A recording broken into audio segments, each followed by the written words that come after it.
Everybody, Will Alexander here. Welcome to Dog Show Tips, the interview chair, brought to you by Canine Chronicle TV and Pro Plan. Today's interview chair is Charlotte Patterson. So sit back and relax, and we know it's going to be fun.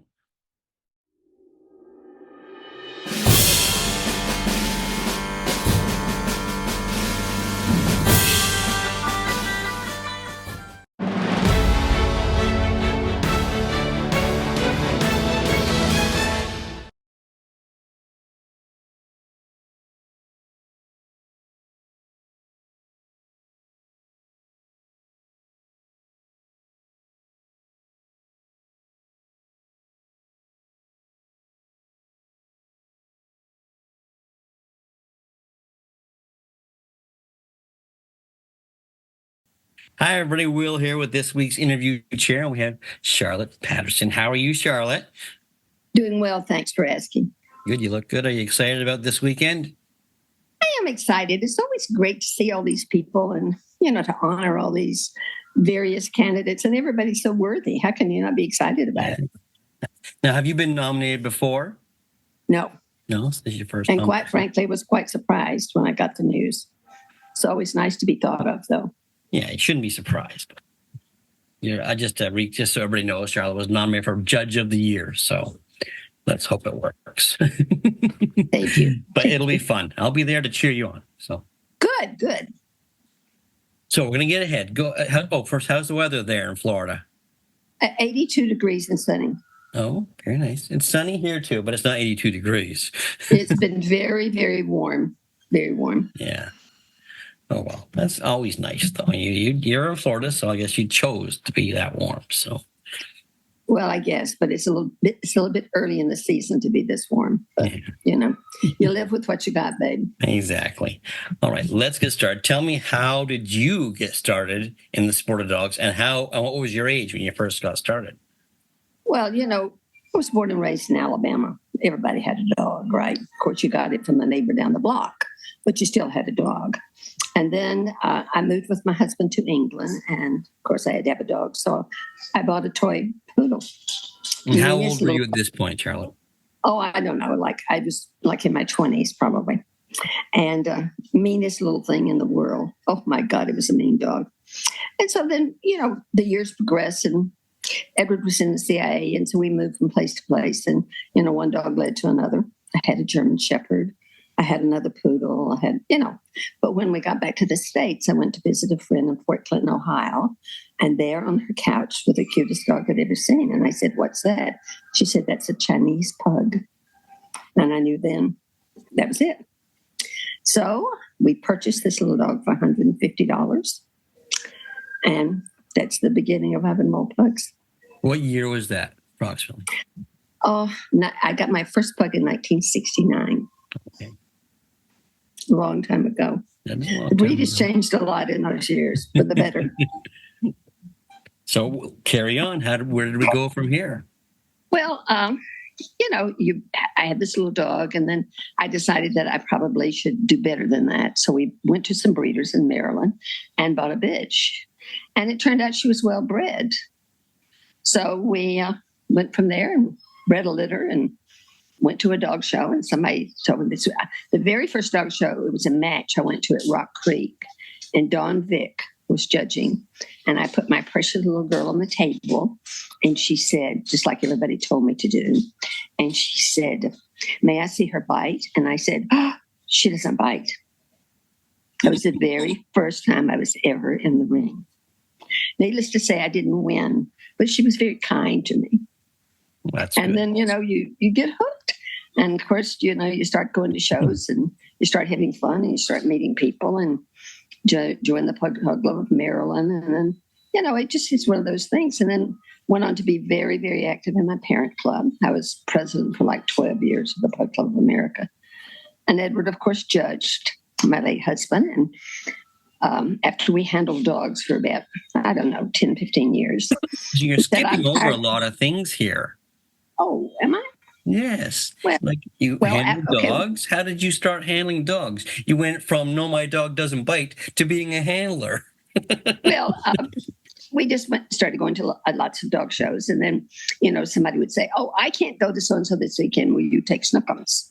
So we took Snookums and started having some good luck. I think our handling skills improved considerably. And before we knew it, we were taking 2 or 3 other dogs. And then before long, we decided to take 3 or 4 other pugs that belonged to other people. And it just grew. It was one of those things that grew. So we decided we should buy a motorhome. So we bought a motorhome, and the first circuit we went on was the old New England circuit.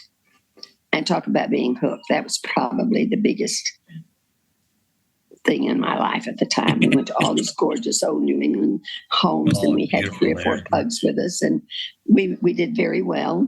Met some what I considered to be very famous people, Jane Forsythe. I remember Jane.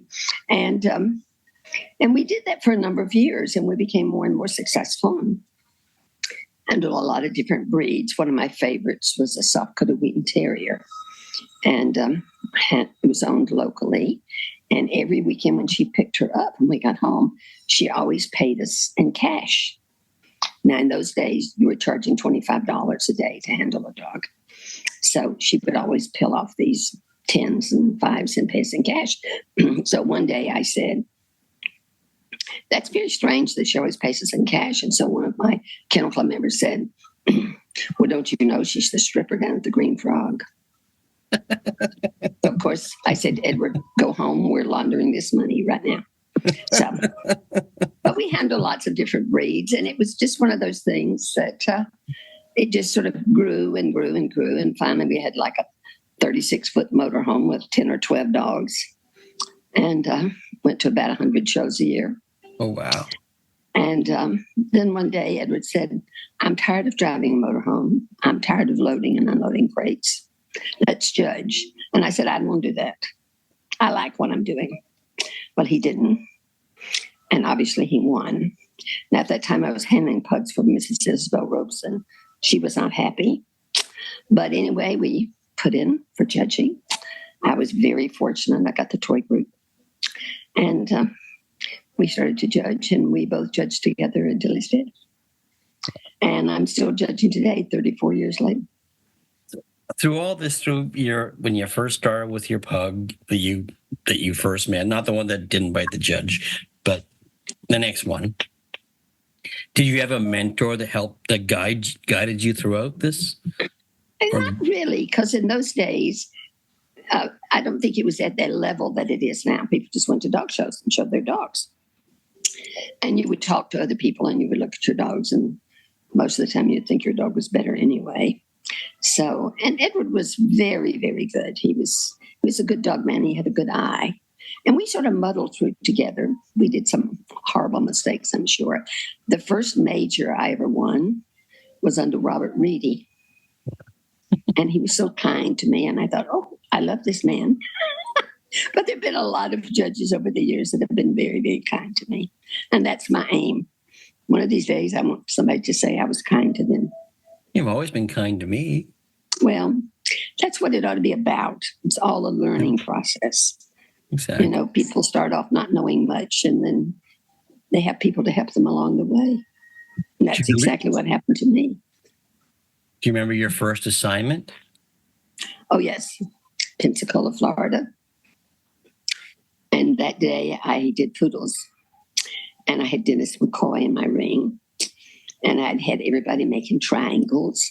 And when Dennis came up, I said, sir, make a star. And he said, Jewish or American? I remember that so definitely. But so did I said, your choice. But that was my very first assignment. Wow. I of course I was scared, but it was so exciting. Yeah. It's like when you win your first point or when you judge your first show, the moment is just so thrilling that here I am looking at these dogs making decisions. And that's the way it ought to be. It ought to be enjoyable. It ought to be fun. You ought to be caring about what you're doing. At least that's the way I look at it. Now, how old were you when you first started judging? And that would be telling my age, which I'm certainly not going to do. So that's an improper question. You can give me a roundabout? No. No. So moving on. Okay. So you judged that was your first assignment, Mhm, the Dennis and the mhm. Star pattern. Um, you must have a lot of memorable moments Oh, judging dogs, though. I should write a book. I You should. really, really should write a book. But, that's the fun of it. You can do as much or as little. I always say to people getting started, you can go to a show every weekend or you can go once a month. Right. And that's the fun of it, is to enjoy what you've got, enjoy your dogs, enjoy the people that you know, enjoy that part of your life. Now, did And Edward that's, start in the toy group as well? yes, And so you're both toy judges to start with, then. right. That's right. We're both very fortunate. We both judged the garden, and we both did our national specialties. And I'm a lucky woman. I'm very, very fortunate. Well, I want to know more about your assignments. Want to know. So you don't talk about dogs that are still being shown, but some dogs that you've judged over the years, even some that Uh, you haven't judged that you wished you could have or had been a part of. I loved Mick. I love the terrier group. I'll have to admit, I'm a sucker for the terrier. And I loved Mick. I loved his presence. I loved his carriage. He exemplified to me everything I would want in a Kerry Blue. I adored that dog. And I did Kerry Blues at Montgomery one year, and I had a lovely entry. And I put up an Irish dog, and it was thrilling. It was just thrilling. Um, I was at the garden the year that Kiss Me Kate was the number one Wow. dog, and she got beaten the breed. And I was stunned. I thought, how could that happen? Of course, you find out all sorts of little secrets as time goes by, but I was stunned. And I would have thought, I would have loved that opportunity. I remember one day being in the ring in Houston, and Michael Kemp had won the terrier group. And Michael, as you may know, was a talker. And we were standing in the best in show ring, and he kept saying, he's looking at me. He's looking at me. I'm winning this. He's looking at me. And I thought, well, you probably are. And the judge came down and he pointed to me. I don't know who's more surprised, Michael or me, but it was a thrilling moment. Those little things sort of stick out in your mind. And, I think one of the grandest things about dogs is every time you whelp a litter and you hold that little 4-ounce puppy in your hand, you think, is this the next great one? There's always hope. There's always that feeling of what's around the next corner. And I think that's pretty important. And now, I know you still have a dog because we talked about your old dog earlier. Do you have more than just that dog? No, I just have her. It's the last litter I ever bred, and the first black litter I ever bred. How old is she? She's almost 14. See, you told her age. You wouldn't tell your age. And her brother won the national specialty, and she finished in 4 shows. Wow. And I thought to myself, maybe I should have started breeding these blacks earlier, but that's the only black litter I ever bred. And she's a witch. Yeah. She lets me live here and enjoy her, but leaves black hair all over my white furniture. But I don't know how anybody could live without a dog. I get ready to pack every weekend. She sits in my suitcase. But I have 2 daughters that live here. They're both teachers, and she goes and she stays with them on the weekends when I'm gone. So that works out great. Yeah. Destin is, whether you know or not, Destin's a little small town on the Gulf of Mexico, and its main business is fishing. And they have lots of charter boats. So it's a regular population, about 6,000 people. Oh, wow. So it's a nice place to live. Yeah, sounds like it. I have a house on a lake, and so it's beautiful outside. You enjoy it. I'm sure. So, is there some memorable pugs that you've had? Well, of my own, I had a bitch I bred. Her name was Champion Fatal Attraction, and we called her Glenn. She's probably the best bitch I ever bred. Didn't like Japanese. If we were at a show and there was a Japanese person, she would bark. She just didn't like them for some reason. I loved a little bitch that the Cups up in North Carolina had, Sari. I thought she was beautiful. And had she been in the right circumstances, I think she won 6 or 7 best, but had she been in the right circumstances, she probably would have won 140.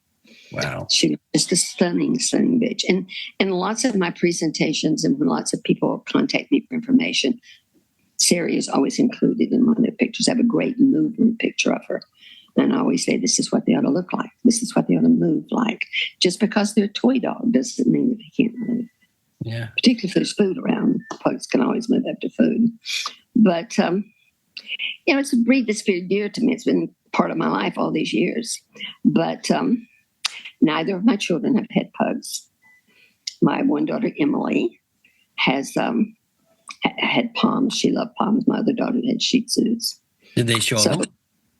No, as a matter of fact, I helped them get them. My daughter Emily had at one time had 4 Norwich that I got from the Great House. Oh, wow. So whenever they want a dog, I usually contact somebody and say, do you have an older champion dog or something Sure. like that? I And it think works we all out do really that. Yeah. Yep. Gives the dog a good home and, they enjoy the rest of their lives. So, as I say, it's dogs to me are not only and the dog world is not only a passion, I think it's a very rewarding way to spend your life. I know some fabulous people out there over the years all over the world. Well, after all, I met you. And, I think that that's a very rewarding way to live out your life. To me, it's better than roses. I can't imagine anybody being a rose gardener for the rest of their life, but I'm sure there are. No, I'm sure there are. Yeah. I have a living, breathing somebody sitting on my foot, and that works out pretty well. I know. I don't know. I do a lot of interviews, and sometimes I talk to people that don't have dogs anymore. I always wonder how does that happen? How do they come home to an empty house? Yeah. I don't understand that. And I'm sure when this one goes, and she's the longest lived pug I've ever raised, I'm sure when she goes, there will be another one. Maybe not a pug, but there'll be a dog. Yeah, I have 2 beagles, an Irish setter, and a Bouvier. And it's a pain when I have to go off somewhere to find places. You're a glutton. You've always been a glutton for punishment. I remember stories about you. Uh-oh. So, moving on. Moving on. Some memorable assignments. Well, I judged in Sweden one time. It was the very first time I had judged where you had to do written critiques. And I had a secretary. I was doing the Pug National. And I had a secretary. And she followed me around and wrote down everything I said. And in the puppy class, in walked this black dog. Oh, it was stunning. And the minute I saw him, I went, Jesus Christ.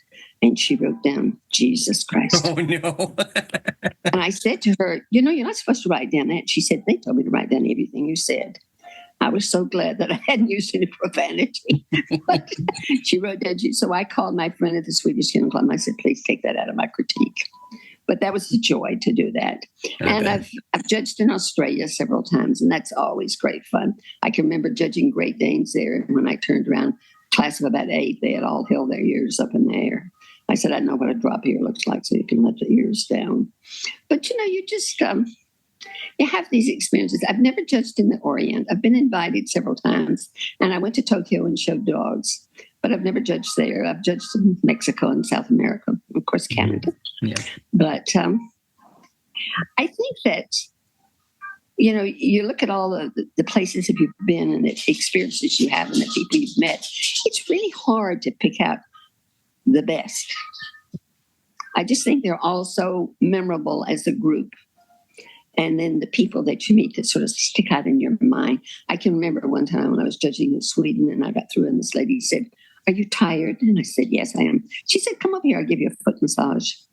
So she did. So, you can't beat experiences like that, can you? No, my gosh. And I would like to see people understand more that judges are human. I read some of the comments a lot of time on social media, and I think, yeah, but you might not have liked that person's dress, but did she judge that class correctly? Right, yeah. Those are things that bother me at times. I really wish that people would understand we try, we make mistakes, of course we do, but we're also somebody that's very interested in what we're doing. Right. A lot of us have devoted our lives to it. I agree. And I think that's what people lose sight of sometimes. They think, oh, they get paid, they do this. You take a 3-day weekend, that's 5 days, 2 days worth of travel, 3 days worth of judging, and you're not making any money. My accountant wonders why I do it. But I mean, it's just probably something that a lot of people don't realize what it means when you stand out on concrete and judge 175 dogs in a day. Oh yeah, it's I And just you do started it. judging, and it's exhausting. It's a different It kind of is exhausting, but it's not only physically, it's mentally exhausting because your brain should be in gear the whole time. You're comparing, you're remembering, you're making decisions that in some ways will affect breeding programs, that will affect whether or not that person ever goes back to a dog show. So, I think judging is a huge responsibility. it really is. I think that people sometimes don't take it as seriously as it should be taken. I think that they need to understand the weight of it. That's my soapbox for the day.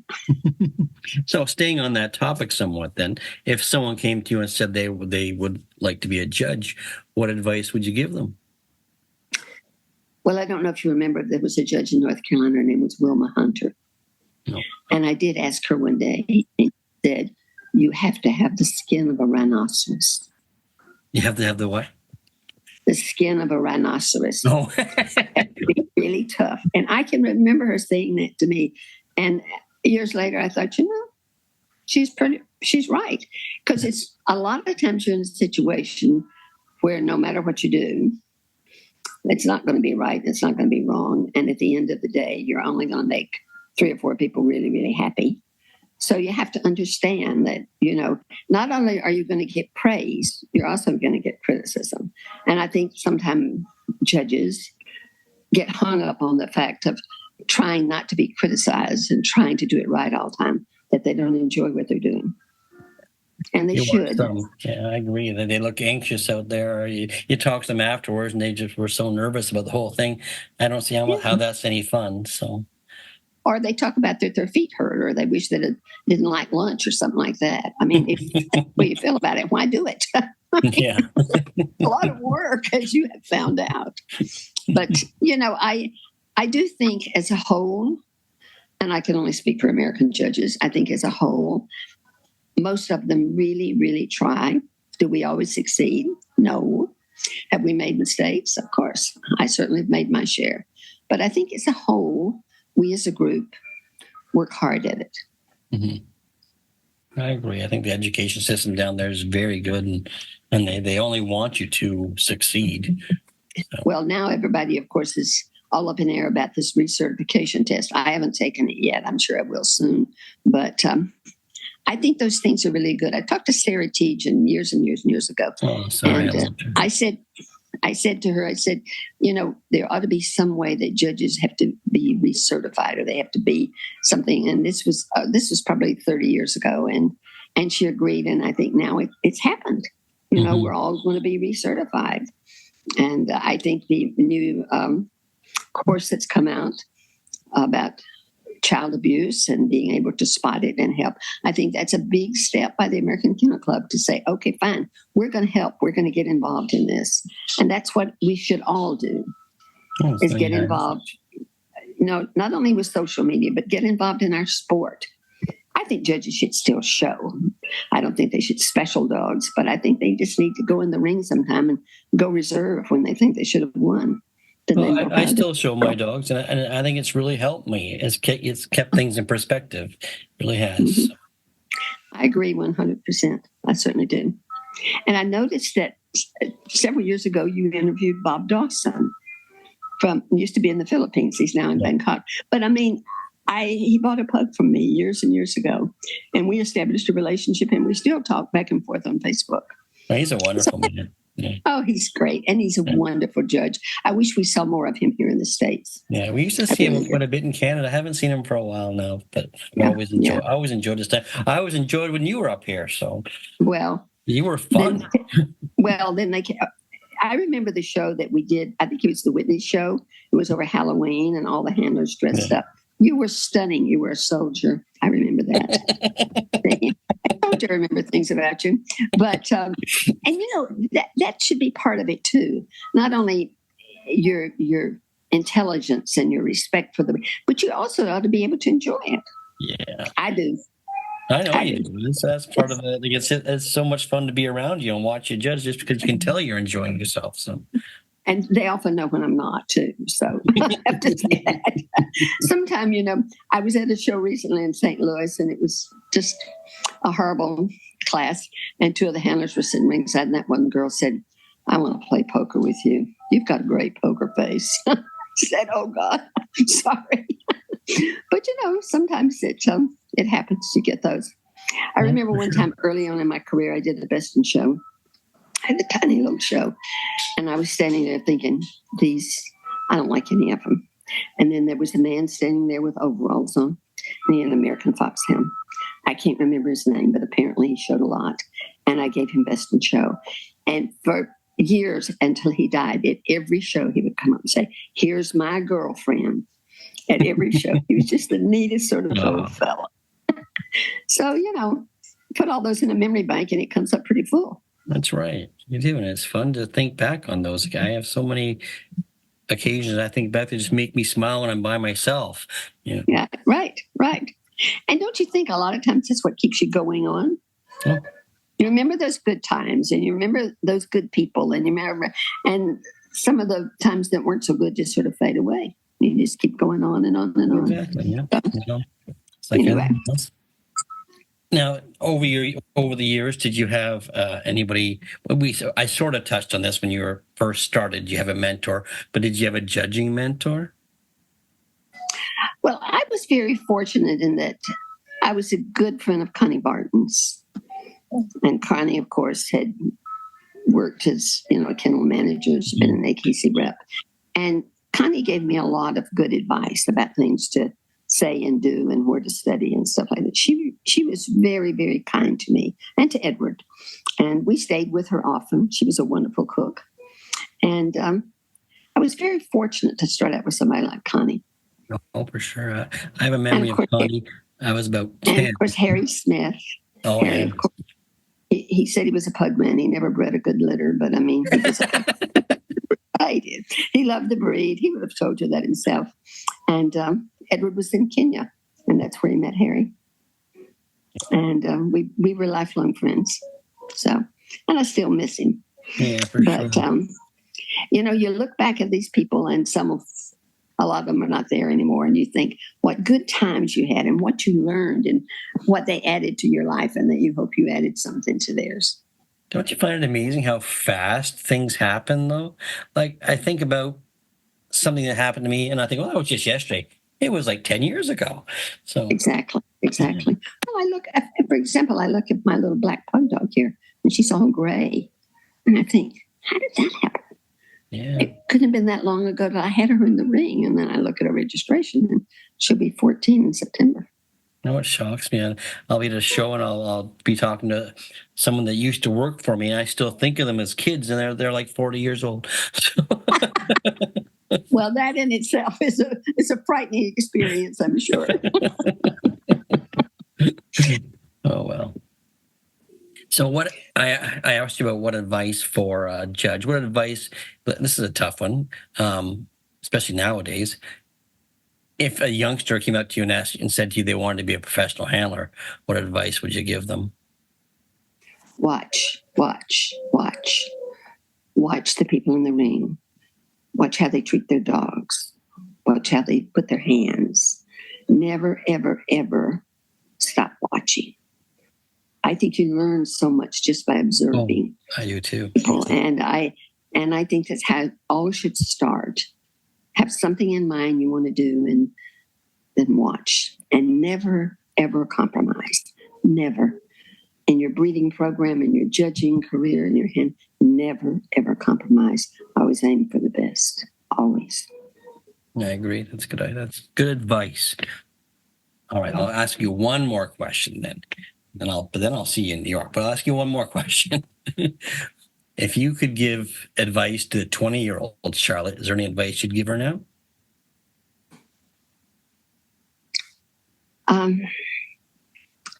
Probably, I would say, remember that one day this is all going to come to a close. So enjoy every moment. Don't think about the little things. Just remember the good things. That is more good advice. I should call you more often. Yes, you should. Well, thank you so much. I really appreciate your time today. And I know it took It's a been while for us delightful. to coordinate, but it worked out well. So, I know. In the end, it did, but it's been delightful. Will, thanks so much for thinking of and I me. wish you all the luck this week. I'm looking forward to seeing you. And I'm Thank sure you. no matter what you decide to wear, it's going to be perfect. Well, we'll see. Take care, my friend. Safe You travels. too. You too. Be good. Thank you, Charlotte. That was great. And best of luck this week in New York. Charlotte was nominated for Judge of the Year. And if you like what you see here, make sure you press the like, share, and subscribe button. And don't forget about the podcast.